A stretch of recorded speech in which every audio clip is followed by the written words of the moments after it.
What's up, guys? AC Card Shark back again, With Pixel Sandwich. and we are on episode 24, part A of the Shark and Pixel Show. We're going to be covering the Microsoft E3 conference. We're going to get right into it, guys, because we have a lot to cover. The first game they showed was Call of Duty Black Ops. Treyarch's making this one. Infinity Ward, of course, made Modern Warfare 2, and they're disbanding to make Respawn. We're not really big Call of Duty fans, but this did not impress me at all. It just looked like a generic shooter that wasn't really trying anything new. That's exactly what I thought. It looked very generic. It has a release date of November 9th of 2010. I know a lot of you guys are probably pretty stoked about it. We just personally aren't fans of it. To me, it looked very generic as well. So. I mean, let's be honest. I mean, like all the Treyarch ones have always sucked, so this one looks to be following suit. Exactly. Next one up, Mr. Kojima was presented, and he brought out a game I'm actually really excited for, and it's really weird to say this, but Metal Gear Solid Rising. Yeah, when we saw him coming out talking about Metal Gear, we both kind of said, "Oh fuck, this is gonna suck," and we both are excited for it because it looks like there's not as much stealth. It looks like it's all about hack and slash and sword play, so I'm totally stoked for it. Yeah, I'm really excited actually about it. I loved. I mean, I know it's like just a gimmick, but I loved when they showed the watermelon when he watermelon up, and the fact that you can like slow down almost in bullet time and like slice the guy and then slice him again and then slice him again. Like you can cut him up into pieces, and it's nice and bloody and it's awesome, and yeah, it looked amazing. It's the first Kojima game I'm like looking forward to. I agree. I'm so stoked for that game. So those of you that are always on us about hating on Metal Gear, there you go. Yeah. we're on your side for this one. Show you that we're not prejudiced. It's just that we didn't like what they put out previously. So yeah. Next one they popped in was Gears of War 3, which we expected to see that at E3. And just as expected, it looks just like 2. There's a couple new things like switching weapons. What was the other difference we saw? There's something else. 4-player co-op. That's right. Besides that, it looked just like more of the same. Yeah, it's just more of the same. I like the fact that you can trade guns. I mean, I know it's just like a small little thing that really makes no difference, but I just think it's kind of neat because you run out of bullets and your partner's got extra guns. Like, it helps you out a lot. So I mean, I think it looks kind of cool as far as that's concerned. But yeah, it'll be good. I'll play it. I mean, it'll be all right. They then hit up Fable 3. I was kind of disappointed with the second Fable, as I know a lot of you were. I like the first one a lot better. I hope this one's longer than 8 or 9 hours, because they're always really, really short. And I don't know, the combat's always a little clunky, and I don't know. I've kind of lost faith with Peter Molyneux, because he always promises more than he delivers, but I hope that he changes it and he makes this one really good. Yeah. I don't know. I mean, Fable 2 was it was very mediocre as far as I was concerned, and I just hope that they do something decent with this one, but... It seemed like they didn't really take a long time putting this out, so I'm a little worried. Yeah, it's cause for concern. Yeah. The next one I put down was Codename Kingdoms from Crytek. Yeah, Crytek is the dudes that they make Crysis, which is known as the PC game that nobody's computer could run. Yeah. And the sequels are coming out for consoles. But yeah, they're coming out with this game. It didn't have any kind of gameplay footage. It was just a trailer, but I have to admit I was pretty into it. It looked pretty good. I mean. I think that was actually wasn't it a working title? I think Codename Kingdoms or whatever, that was just like the project title or something. Maybe, I'm not sure, but it looked really bloody, and it looks like something that I could definitely get into. Yeah. Next one they hit up again, which was expected, was Halo Reach. Oh, by the way, Fable 3, the release date was October 26th. I forgot to mention that. Halo Reach is due out in September. It actually, you know what? I'm not a Halo fan. It looked somewhat interesting. Yeah, the part when Master Chief got in the spaceship and went into outer space, that was pretty cool. It reminded me a lot of like a Star Wars feel, and for me that's actually a really big positive because I like Star Wars, and I don't know. I don't know if I'll try it or not. I mean, it looked pretty interesting. I don't know. It finally looks good. It looks like a next-gen game. I mean, Halo 3 ODST and Halo 3 looked terrible, I thought. I thought the graphics just looked really bad, but it finally looks like a next-gen game. It's the last generation, basically, from the original Xbox. I mean, so yeah, Halo Reach. I mean, I'm not gonna knock on it. I mean, it looked. You might try it. Yeah. I may actually, pop it in for a GameFly rental and actually see what it's all about. That says a lot coming from me. I mean, Yeah, it does. Next thing they, of course, hit up was Project Natal, which is now known as Kinect.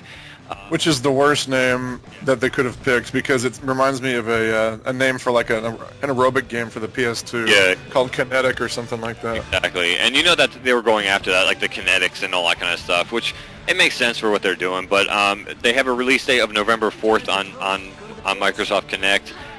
The rumors floating around, at least from GameStop's website, is that it's going to come out at a $150 price point.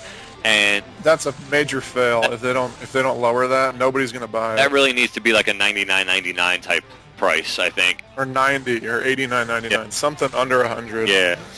But they of course then went into a bunch of games.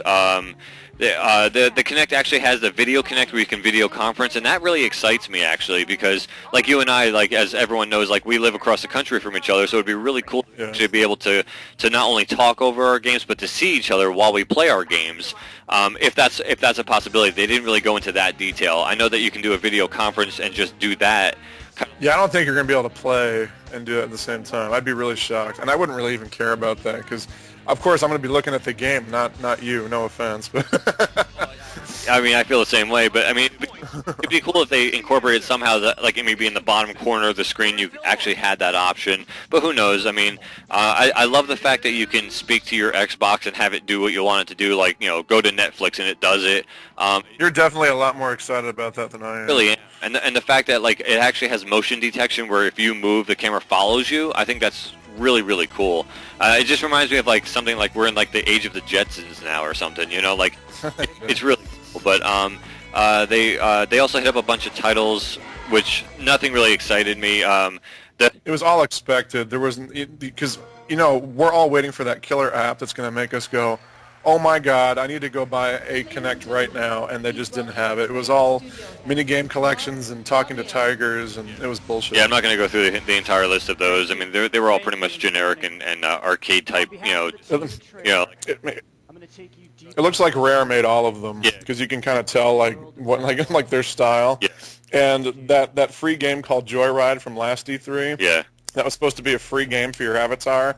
Is now going to be a $60 Kinect game, which is utter crap. That's bullshit. Yeah. The only game that I saw that I thought would be interesting is Star Wars for the Kinect because again, it's me and Star Wars. It's not the fact that the game looked great. It was the fact that it's just like, oh, you can swing a lightsaber. I don't even know if I'm going to want to do that, honestly. I don't want to get up off my couch, I'm worried about how they're going to control the character moving around. They haven't discussed how they're handling that yet. Yeah. And that's a big factor. So we'll see how they handle it. Yeah, I agree. The one big announcement that I was really stoked when they first said it, and then it was kind of like a letdown, was the fact that they're going to have ESPN for free, included in your Xbox Live membership, that you can actually watch sports games and highlights and everything else all for free. And I was really excited because I was like, oh my God, this is great, because like a lot of times you only get the games that are in your market that you can watch on TV. And the only two sports I really care about are the NFL and the NHL, and they're both not included. I know. And I'm so disappointed. I'm like, I don't want to watch college basketball. I could give two craps about that. And baseball, I don't want to fall asleep on my couch. Like I've got soccer. I'm all good. Yeah, they include soccer, and I'm starting to get into soccer, which is cool. So I mean, I don't know. I mean, the ESPN thing is huge. I still think it'll be cool that you can watch highlights, but I don't know. And of course, the big announcement, we've got about 2 minutes left of the show, so the big announcement was that they are officially, it's not officially entitled the Slim, but they are releasing a brand new Xbox. Stoked. Oh, I as soon as I have the money, I'm jumping on that. I'm going to get one Friday. I can't wait. It's amazing. I mean, 250 gigs. It has Wi-Fi, built-in Wi-Fi up to Wi-Fi N, which is amazing. It's everything that we've wanted in an Xbox, and it's going to be released at the same price point as an Elite, which is $299. They said as of yesterday, which is when the conference was, that it was shipping that day, and it should be in stores by the end of the week. So I'm a little pissed that it has a proprietary hard drive. Yeah. You can't just use the hard drive from your old one, Yeah. which is a little bit weird, and they're kind of alienating people doing that. But I thought that was kind of a weird choice. But yeah, it looks sexy. It's awesome. It's going to be quiet. Oh, it's the redesign that they should have done 3 years ago. black, shiny, just beautiful. And the fact is that they have plenty of USB slots on it that you can transfer all your shit over to it, and you'll be able to get all your current information and everything. Let's be honest, though. Who the fuck needs a 250 gig hard drive? Like, really? I'm never going to fill that up, ever. I'm still working on my 12 gig. I mean, but 20, yeah. in fact, it's not going to make my room a hot box, like. Yeah. So, but that's about it, guys. That was Microsoft in a. Grade it. What would you give it for a grade? I'd give it like a 7 out of 10, maybe. Okay, I'm giving it a 5 because they just didn't have any surprises. Yeah, the games were really lackluster, but I love the fact that the new system's coming out, and there were some surprises for me. Metal Gear Solid, Halo, and stuff.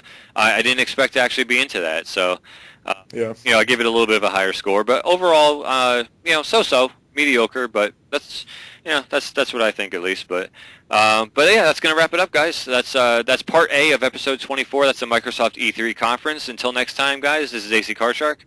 And Pixel Sandwich. Take care, guys. Late.